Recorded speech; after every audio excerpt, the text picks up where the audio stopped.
just that skill of making sure they're buried. I see so many crews of it above, and they have to go down and then go. Yeah, there's natural buoyancy in a blade. It actually sits a few mils above the water. So both crews off there. The heat of the Fawley Challenge Cup. See the aggression out of the blocks there from the crew from Walton. Yeah, they're really giving a good go at it. And of course, there's not very much stream. Although it's rained, there's not much to disturb you. But you notice the Walton crew moving off to the left-hand side of your screen a little bit now. A lot of people misjudge this because the river flow divides around the island, and it really does deflect the bow of the boat. So both steersperson and these particular boats are steered from the bow, so the bow athletes will be steering with their feet. For those that are joining us that have never rowed it in a coxswain boat before. Yeah, it's a little pivot, and you point your toe towards the right or the left, and it's got the rudder wires attached to it, and you can make very gentle adjustments to your boat. And the boat responds within a couple of strokes, and it'll start to drift off in the direction that your toe's pointed if you have it rigged with the wires crossed. It's a thing that most athletes never want to have. Everybody seems to be petrified of it. I love it. I'm weird, but that's okay. I always preferred having it, so I knew where I was going then. Now, taking a good look at this Walton crew, really nice blade work here. You can see the parallels of their oars, and that's a good sign that the crew have been extremely well drilled by their coach, and a great credit to them. Crews are very nearly level at the moment, coming down towards the barrier, and nice sculling. Both crews now will be settling onto a sort of pace that they're expecting, a stroke rate they'll expect to hold right throughout the rest of the middle of the race. So this is the Tideway Scullers crew, is a J16 crew. They won the Kingston Cup at the National Schools Regatta, so, you know, a developing boat for future years, definitely in this particular event. And they finished second in the B final junior quads at the recent Marlow Regatta. And these boys will be using this as really good preparation in their own Henley careers. Both of them getting used to the course, getting excited about being here. There is a little bit of steering there in the Tideway Scullers crew. You can see the bow boy is using his right arm. He extended it a little bit more than the left, and he's also been steering to pull the boat away from the right-hand side of the course. That's a really dramatic steer move there. That's the last thing you want. You just want a little, you don't want to disrupt the boat or the speed of the boat too much.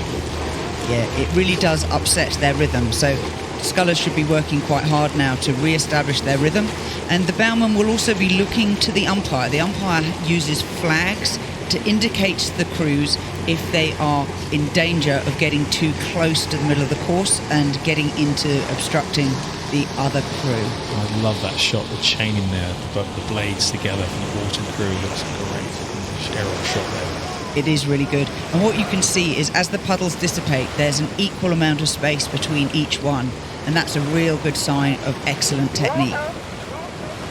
Walton now sitting around half a length in front of the Tideway Scullers School, and Walton themselves actually doing a small steering manoeuvre to move back toward their side of the river. Just, you can see the concentration on their faces in that boat there, looking straight down, not out the boat, doing their thing in their bubble. The bubble thing's quite interesting, Mark. How would you describe it? You want to focus on what you're doing, and the moment you step out of that and look across, you know, your kind of, your head will kind of move the boat slightly. You know, you want to stay focused on what you're doing, just following the person in front, trusting in what you've gone through in training. You know, your bow person, or you'll choose one particular individual that will keep an eye out, but the rest of you need to get your head still. Yeah, I think that might be the three-man Albie Oliver in the Tideway Scullers crew. I've just seen him twice now take a look over his left shoulder. He might be doing the calls. So some crews like to know where they are in relation to their opposition, and so it may be his job to keep an eye on that. So we're getting to the really decisive part of a race. There's often a point in a rowing race where it's won or lost, or your ability to be in contention changes. And this is the moment, if I were in that Scullers crew, I would be making some very firm decisions about pushing very hard. And this has been really interesting because, you know, they are a J16 crew. You know, their experience of racing, this is a real important moment for them, really, in their first Henley. It isn't easy, and these racecraft is something that you learn over time, and one of the challenges, of course, of being a young man in a crew is that you're all the same age. Some of you maybe have rowed a year or two more than the others, but in terms of the amount of races you've done, it's only when you've done a few races that you begin to learn, is this the moment to call a push? And I always think that the moment you thought about it and you haven't actually acted on it, it's missed. Yep. And that's always the thing. I think as a young athlete you learn that. You go for a few of those where you're racing, you're in the heat of battle, and you're like, should I do it now, should I do it now? And then it's gone.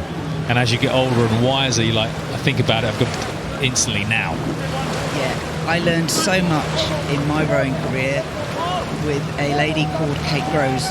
Kate was a GB athlete, did a couple of Olympic Games, fantastically experienced, and I was so fortunate she decided to come back and row with us. And I remember sitting behind her in an 8's race at Ghent, and she yelled at the cocks, which is not usually something that's encouraged, to get the cocks to make a call, and it was the decisive moment.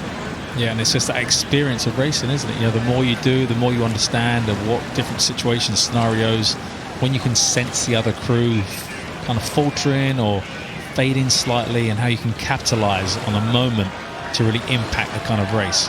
And of course that capitalisation needs to not just bring in the bows level with the other crew, you've got to then move past them. And of course the other crew can tell if they're getting close. They can tell with their peripheral vision sometimes. It looks like Scullers are taking their rate up here. They're giving it a really good old go, and the bank crowds are giving them lots of encouragement as well. I know I met a mum on the bank earlier, so there's definitely some Scullers supporters out there. Is it keeping them under pressure? Walton haven't had a chance to take their foot off the gas here. But I wouldn't do it personally until I've got clear water. I never relax. Coming up to the finish line in this heat of the Fawley Challenge Cup, we've got Walton Rowing Club beating the Tideway Scullers School, and I'd guess that's about 2/3. Yeah, a good win there for Walton Rowing Club, who will progress on to tomorrow. A great race there from Tideway Scullers, and we look forward to seeing them at the regatta in future years.